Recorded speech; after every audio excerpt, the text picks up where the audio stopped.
South Sudan have had an incredible journey in these Olympics. I mean, I have followed this team, this national team in particular, for about 3 years now. And the first time they hit my radar was when the South Sudanese national team matched up against the Kenya Morans in the 2020 FIBA pre-qualifiers. That was in January.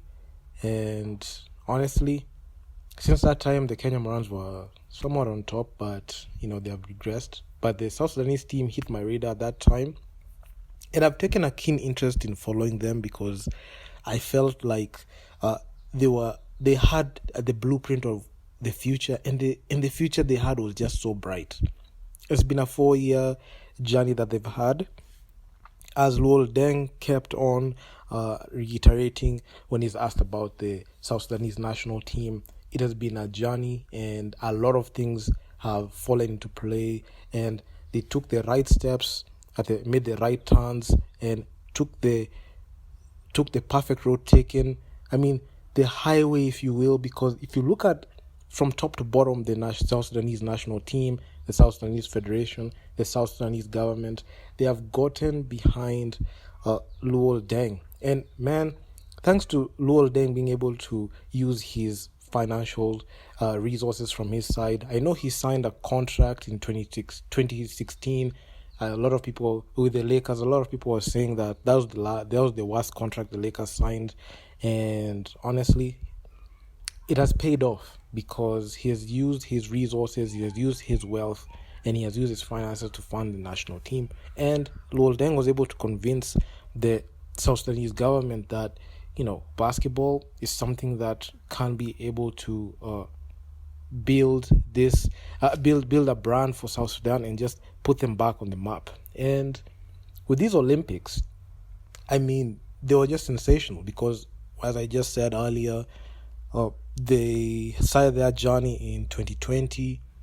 I saw them through the FIBA Afrobasket 2021. They eliminated the Kenya Morans, and honestly, it was so hard, man, to watch because I was rooting for Kenya. South Sudan came and got their revenge on us. Although they got knocked down by Tunisia, I mean, there was just steps in the right direction. You could see Coach Ivy was still there. Luol Deng, he was just at the helm and just doing his thing.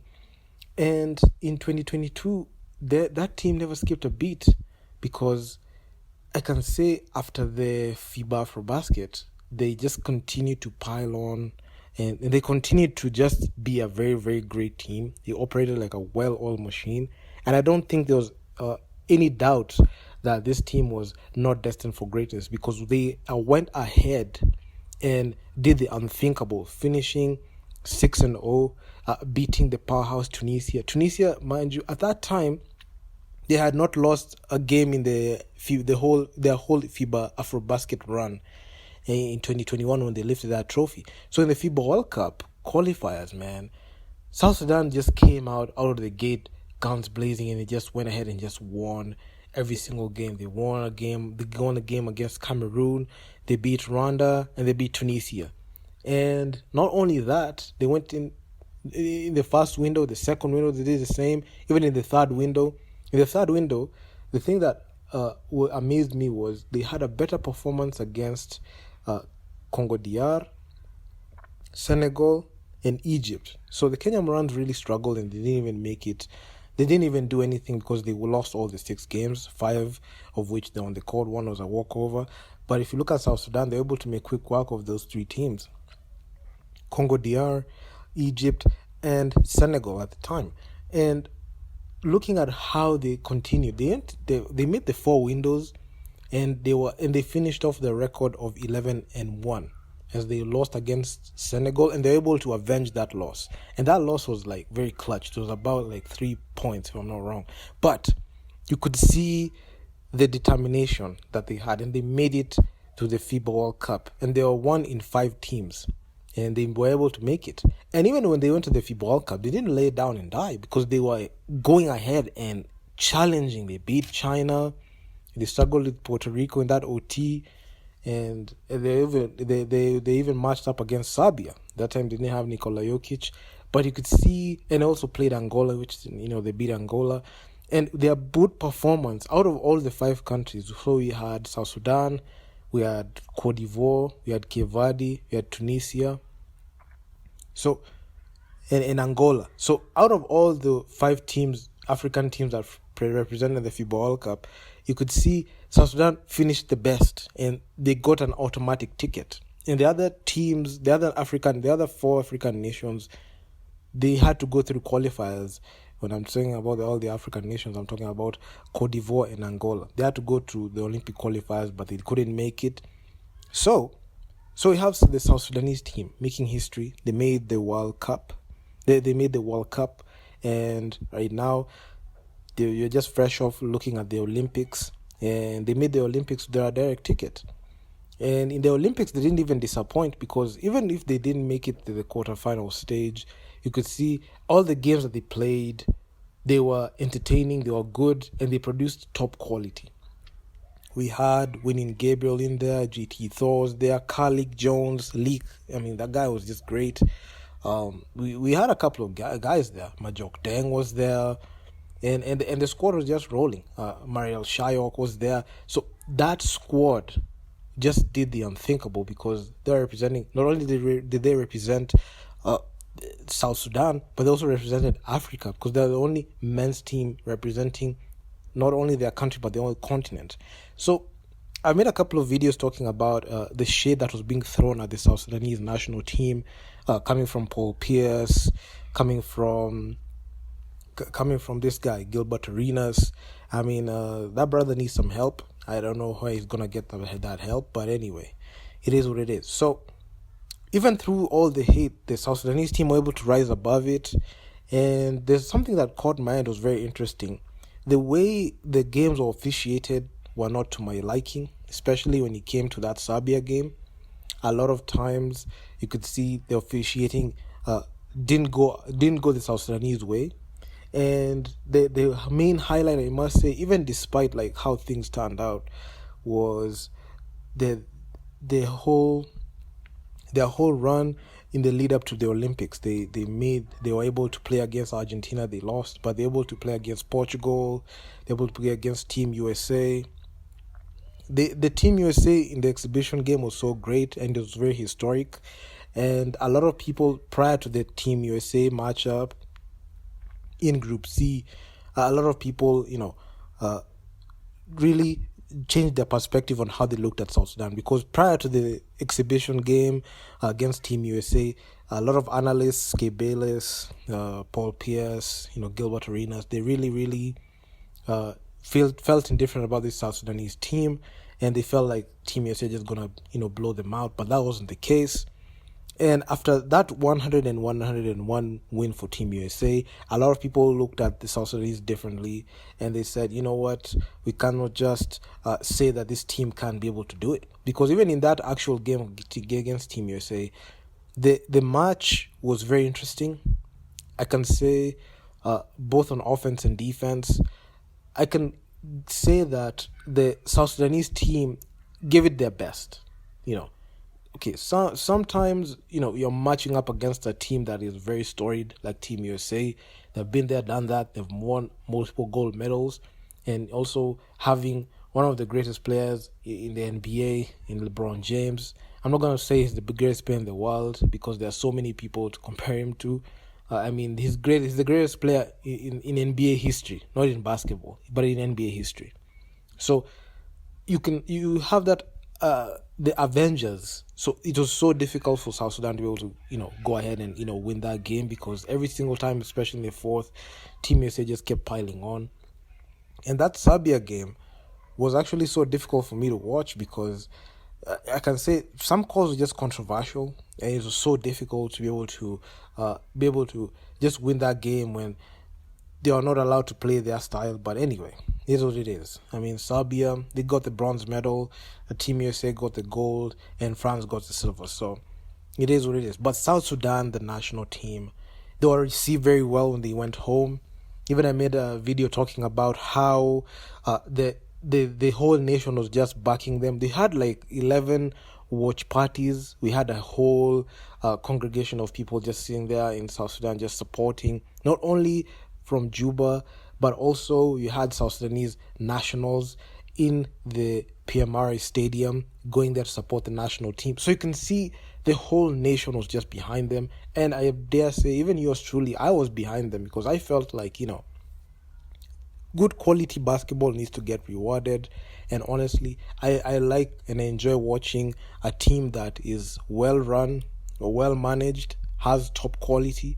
Those are the things I really look for when it comes to covering and just talking about a national team. So honestly, I must say I was very excited when I saw that. And when I saw South Sudan being received, you could just see the energy and the positive vibes, the good vibes. Noni Omot, 2023 BAL MVP, who was being received very well. We had Winning Gabriel there. We had Mario Shayok, all the guys. JT Thor was there. So I just felt so excited. I just felt like, the African basketball scene is changing. And Kamal Malwach also he committed to Duke. And I must say, a lot of things just gonna happen positively. And even despite the way the performance was and not being able to get to the quarterfinals, the Afrobasket qualifiers, the second window is gonna open in November, and we're gonna see this South Sudanese team suit up. Even I made it in a post and I talked about it and I mentioned this. I said the South Sudanese team have they're in a very unique position because they have worked as a unit for years now, and getting to winning the Afrobasket, looking at how many miles they've had on their legs, and looking at the experience they've garnered, especially playing against the top competition in the world. There's no team that can be able to beat them right now. They're in a stratosphere that not many African teams will be able to make it there. And even if you look at the other challenges, you have Angola, you've got Senegal, you've got Egypt, you've got Tunisia. I don't think that they can be able to take on a South Sudanese team like that. South Sudan right now, as we speak, they are 9th in the Olympic rankings. They are number 1 ahead of Tunisia, Egypt, Morocco, Libya, all the North African teams. They're ahead of Senegal, they're ahead of Angola right now. They're ahead of, they came back from behind and they jumped all spots in front. And there's nobody that can be able to beat them right now. So South Sudan, they're your next 2025 Afrobasket champions. I don't think there's another team that can be able to beat them right now. Tunisia, they ain't got they don't have the experience that South Sudan have. They don't have the talent and the knowledge that South Sudan had when they gained it in the Olympics. So it's going to be a very interesting window, and I'm just yours truly. Also, I'm gonna make some content talking about that, and also, man, just give a round of applause to this team, and also Luol Deng, because he has done a phenomenal job, and he's been able to put this team together, and it's something that a lot of people, especially Americans, fail to understand. But if you look at the grand scheme of things and you look at how this team was constructed and look at the story behind it, you will obviously just get behind them, and you'll just look at them and you'll be like, you'll just be...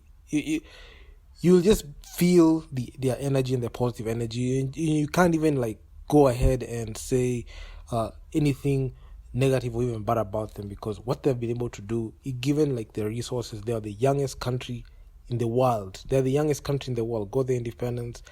They have been a war-torn nation. A bunch of guys coming together, playing basketball, putting their country and continent in their backs. Who cannot ride for them, man? I mean, they're the next Afrobasket champions, man. I mean, tell me what you think in the comment section, because this is just awesome. South Sudan to the world. South Sudan, they have just done the best. And I don't think there's any national team in the continent that can be able to match up with them. Right now, they are just in that level. They can compete with any team. They can even compete in the European team. Even if you put South Sudan versus Spain, South Sudan versus Team USA again, it's just going to be a difficult game to call, because the way this team is set up and the way the team plays it's just going to be very difficult to, say who's going to win, because both teams, are not quitting on the fight, not giving up on the fight, and they just have everything that they need to do. So, yeah, man. Tell me what you think in the comments section about South Sudan. They've been a very good field goal story. I've been following them for quite some time now, and I don't think there's any team that can be able to challenge them right now in Africa. So, like, share, subscribe to the channel. My birthday is just this weekend, this Sunday. So wish me a happy 30th birthday. I'm hitting third floor. So yeah, I mean, and also we celebrated my channel turning 4. So thanks to that. And I'm going to see you guys in the next one. Peace out.